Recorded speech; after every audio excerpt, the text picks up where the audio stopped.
Parler davantage, mesdames, messieurs, de ce sujet. Nous avons le plaisir d'avoir avec nous en ligne son Excellence, monsieur l'ambassadeur Medhat El-Melighi, ex-ministre adjoint au ministère des Affaires étrangères. Bonjour, monsieur l'ambassadeur. Bonjour à vous. Alors, monsieur l'ambassadeur, bien sûr, l'escalade militaire au Moyen-Orient continue. Tout d'abord, comment vous voyez la situation jusqu'à présent? Je pense que, premièrement, la chose importante d'un point de vue qu'on juge, c'est que, premièrement, je pense, n'a pas vraiment profité des leçons apprises depuis la guerre dernière de 12 jours en juin dernier, et que toujours le Front national est bien infiltré par des espions et des services secrets en général. Je trouve que c'est assez franc de voir le trendy trouvé notamment au premier jour, même les premières heures des attaques syriennes, sans compter beaucoup d'autres responsables officiels du gouvernement qui ont aussi été attaqués par les services secrets des infiltrations. Bon, parler. Deuxièmement, que l'Iran a compris, je trouve, une faute stratégique en attaquant les pays du Golfe, des pays qu'on devait garder au moins loin du pays pour ne pas les impliquer davantage contre l'Iran. Et je trouve que c'était une faute stratégique parce que ces pays ont déclaré, avant même le déclenchement de la guerre, 10 jours avant, qu'ils exprimaient d'une manière claire et lucide qu'ils ont refusé aux États-Unis d'utiliser les bases militaires qui se trouvent dans ces pays pour attaquer l'Iran. Alors, d'une certaine manière, on peut citer qu'il était contre l'attaque de l'Iran. Cela dit, après les attaques iraniennes, ils ont créé de nouveaux ennemis, on ne devrait pas les attaquer. Ça prend aussi une autre faute qu'attendait le régime en Israël, c'est les attaques sur Hezbollah au Liban, qui a permis à Israël de reprendre toutes ces actions et ces agressions contre le Liban, et cela certainement est quelque chose qu'attendait Israël pour pouvoir escaler la guerre de plusieurs autres pays, à part l'Iran. Oui. Alors, espérons que, comme les deux grands leaders, que ce soit le président Trump ou les responsables iraniens, qui ont parlé tous les deux d'une possibilité de trouver une solution politique diplomatique aux différents conflits actuels, de pouvoir s'asseoir. L'Égypte essaie de son côté parce qu'on comprend exactement les répercussions négatives sur la politique et l'économie de la région. Je pense que le président Abdel Fattah el-Sisi a expliqué cela d'une manière très claire il y a 2 jours lors du iftar à l'occasion du 10 Ramadan. Il avait exprimé sa crainte et sa inquiétude de cette guerre et les répercussions possibles sur l'économie de la région. L'Égypte est un des pays touchés les plus forts de cette guerre et c'est pour ça que aussi on essaye de rétablir la paix, sans parler aussi d'une question très importante, c'est de redéfinir la carte de la paix en vue de cette guerre et de la hégémonie israélienne à cause de cette guerre. Ouais. Alors, Monsieur l'ambassadeur, vous venez de mentionner un point très important, c'est le fait que, en attaquant les pays du Golfe, l'Iran vraiment a élargi le conflit. Est-ce que, avec tout ce qui s'est passé, avec ces attaques contre les pays du Golfe, maintenant le Conseil de coopération du Golfe s'est réuni et, bien sûr, ils ont annoncé plusieurs déclarations concernant l'importance de se défendre, bien sûr, ce qui est tout à fait légitime. Maintenant, on a la France, hier, le chef de la diplomatie française, M. Barrot, qui a parlé que la France est prête à participer à la défense des pays du Golfe et la Jordanie. Est-ce que tout cela nous mène vers un élargissement du conflit et est-ce qu'on pourra voir dans les jours qui viennent plus de pays qui vraiment qui vont prendre part à cette guerre? Alors certainement, je connais de le préciser, et comme je l'avais déjà dit, je le répète, Iran ne devait pas créer d'autres ennemis. N'oublions pas que même au début de la guerre, il y avait des condamnations. On vient juste d'entendre les condamnations du Danemark, du Norvège, de l'Allemagne. Mais après les attaques sur les pays arabes, beaucoup des pays ont hésité d'exprimer leur compréhension ou bien leur solidarité avec l'Iran contre les États-Unis et Israël, qui ont, eux, commencé, évidemment, il ne faut pas oublier les beaux termes utilisés par Israël en qualifiant sa première attaque d'une attaque préventive. Je ne comprends pas préventive qu'en Turquie, étant donné que l'Iran n'a jamais exprimé son désir d'attaquer ou de commencer une attaque contre Israël ou contre les États-Unis ou cibler les intérêts américains de la région. Mais Israël a qualifié ça de préventif pour gagner le support et le soutien des pays occidentaux.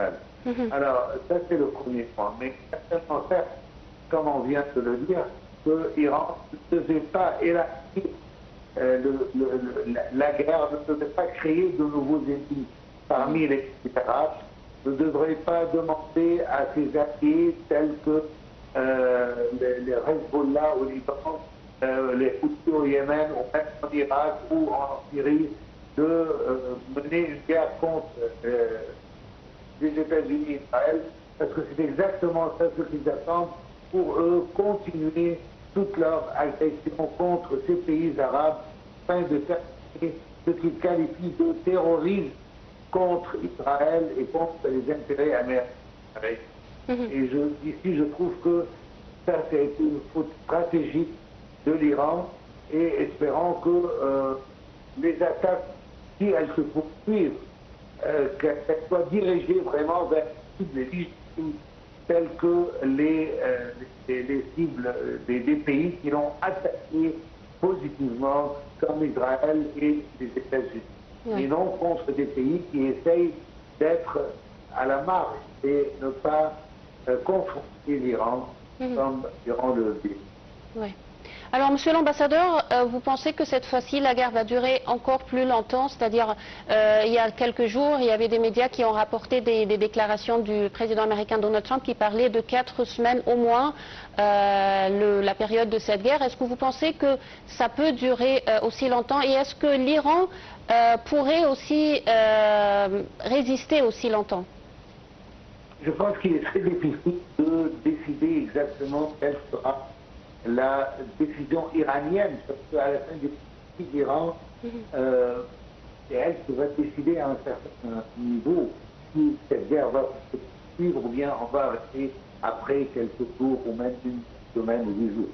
Je trouve que la raison, c'est que maintenant, il y a beaucoup d'officiels qui ont disparu de la scène, notamment le suprême guide Haqani. Et cela, à un certain niveau, laisse un vide dans le leadership de l'Iran et les décisions ne peuvent pas être dessinées d'une manière claire. Les plans ne sont pas clairs. D'autre côté aussi, je trouve qu'il se peut que cette guerre se poursuive pour une longue durée. Israël elle a toujours, et notamment le Premier ministre Benjamin Netanyahu, qui a parlé de ce désir de mener cette guerre depuis des décennies déjà. Il cherche toujours à arrêter le système et le régime iranien. Je pense qu'il est très important d'expliquer que le conflit ne s'est jamais limité au programme nucléaire iranien tel que l'expliquent les États-Unis. C'est pas ça. Certainement, la question nucléaire constitue le cœur officiel du conflit actuel, notamment depuis le retrait du 130 du pense, son premier terme de l'accord sous l'administration de Barack Obama. Mais en réalité, il s'agit d'un affrontement qui est beaucoup plus large. C'est une lutte pour l'influence régionale et en même temps la redéfinition des équilibres stratégiques au Moyen-Orient et d'arrêter l'expansion iranienne dans la région, notamment en Irak, au Liban et au Yémen. Alors là, c'est une question très importante. Israël est sûr qu'elle n'aura jamais l'opportunité de terminer avec le danger iranien une fois pour toutes. Et d'ici vient la décision israélienne à achever tous les cibles et tous les buts de cette attaque. N'oublions pas aussi que le Premier ministre Benjamin Netanyahu doit au moins convaincre son peuple d'une victoire après la défaite humiliante du 7 octobre à Hamas. À Gaza. Et là maintenant, il y a une opportunité pour lui, pour se préparer pour les élections prochaines, de pouvoir écrire une victoire, une vraie victoire sur l'Iran, certainement avec le soutien inconditionnel toujours des États-Unis. Ouais. Alors justement, vous venez de parler en fait de ces attaques du Hezbollah contre Israël et cette fois-ci avec l'implication d'autres acteurs comme le Hezbollah. Est-ce que vous pensez que ce sera vraiment un bon prétexte pour Israël, c'est-à-dire elle va profiter de la situation pour étendre ses opérations au Liban, surtout qu'on parle aussi, Israël parle aujourd'hui de troupes sur les frontières. Est-ce que le Liban aussi sera un des pays qui va souffrir le plus de cette guerre? Certainement, c'est exactement, je vous dire, et à nos spectateurs, que exactement ce qu'Israël cherche. C'est l'implication des alliés de l'Iran pour pouvoir terminer avec ce danger. Il n'y avait pas de prétexte clair pour attaquer le Liban, mais maintenant avec les attaques de Hezbollah qui est déjà faible, je ne peux pas vraiment achever des résultats positifs de point de vue Hezbollah contre Israël. Il ne peut pas achever des buts stratégiques dans cette guerre, mais son implication donne à Israël d'élargir le scope de cette guerre contre d'autres pays aussi. Et je pense que cela ne va pas se limiter au Liban. Il faut qu'il soit propagé vers la Syrie, vers l'Irak, vers le Yémen. Mais on espère que cela ne va pas. Un point très important, c'est que jamais trouvé une opportunité meilleure pour continuer cette attaque et cette agression et terminer avec le danger de l'hégémonie iranienne contre Israël. Oui. Alors, bien sûr, l'Égypte, avec un nombre de pays, mène toujours des efforts diplomatiques afin d'apaiser la situation. Est-ce que vous pensez qu'il y a toujours une chance de parvenir vraiment à arrêter cette guerre et revenir sur la table des négociations, ou vous pensez que c'est déjà trop tard? Je pense que pour arriver à observer les initiatives de tous les pays qui cherchent à établir la paix, notamment l'Égypte, je trouve que la discussion règne toujours et l'Iran d'un côté et les États-Unis et Israël de l'autre. Est-ce qu'ils cherchent à marquer une victoire rapide par attaquant quelques cibles iraniens sans faire tomber le régime en sa totalité ou l'affaiblir au moment où il y a un point très important qu'on doit préciser. La question de continuer à bombarder l'Iran de l'extérieur ne va jamais changer le régime. Je pense que ce désir de l'administration américaine est certainement le gouvernement d'extrême d'Israël. Ouais. Mais pour achever cela, il doit avoir une entrée terrestre. Ce que les deux fronts ne veulent pas. Alors, pour changer le régime, on peut avoir des mouvements internes. Et comment est-ce qu'on peut pousser la population à se révolter contre le régime actuel? Et afin d'achever cela, on doit affaiblir la puissance iranienne avec des bombardements en perpétuité, en continu. Et c'est ce que je pense que cela peut mettre un obstacle devant les initiatives, que ce soit égyptienne ou pour pouvoir arriver à la paix. Parce que le but, selon plusieurs sources israéliennes et américaines, c'est de faire tomber le régime iranien. Pour arriver à cela, on doit continuer à l'affaiblir pour que le peuple se révolte contre le régime tel qu'on a vu avant des démonstrations qui étaient faites et qui ont été des démonstrations violentes et qui ont fait beaucoup de morts à l'intérieur du peuple. Mais en même temps, le bombardement continu d'Israël et de l'Iran peut donner une réaction contraire, que le peuple se réunit autour de son leadership pour défendre le pays contre les attaques. Ouais. Jusqu'à maintenant, ce n'est pas encore clair, mais il y a certainement un désir américo-israélien d'affaiblir totalement le régime pour terminer et mettre en place un régime plus modéré et de pousser le peuple à se révolter contre son gouvernement.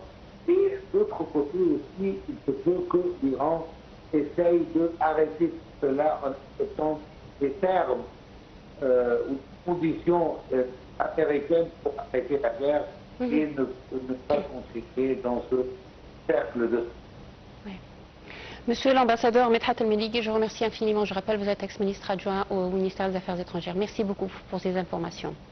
Alors en fait, l'escalade militaire au Moyen-Orient entre l'Iran, les États-Unis et Israël dépasse désormais le cadre régional pour devenir un facteur majeur d'instabilité mondiale. Flambée des prix du pétrole, tensions sur les routes maritimes stratégiques et recomposition des équilibres diplomatiques. La crise redessine les rapports de force économiques et géopolitiques à l'échelle internationale. Plus de détails dans ce commentaire.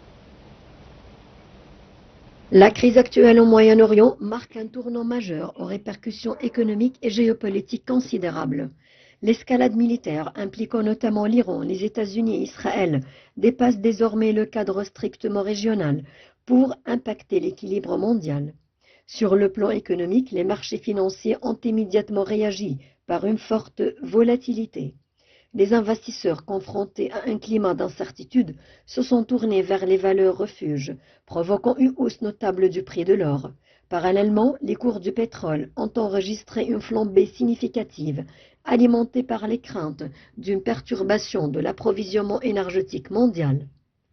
Le point névralgique demeure le détroit d'Ormuz, passage stratégique par lequel transite près d'un cinquième du commerce mondial de pétrole. Toute menace sur cette voie maritime essentielle pourrait entraîner un choc énergétique majeur, avec des conséquences directes sur les prix, à la consommation, le transport maritime et la croissance mondiale. Les pays fortement dépendants des importations d'hydrocarbures risquent ainsi de subir une pression inflationniste accrue. Au-delà de l'énergie, le commerce international pourrait également être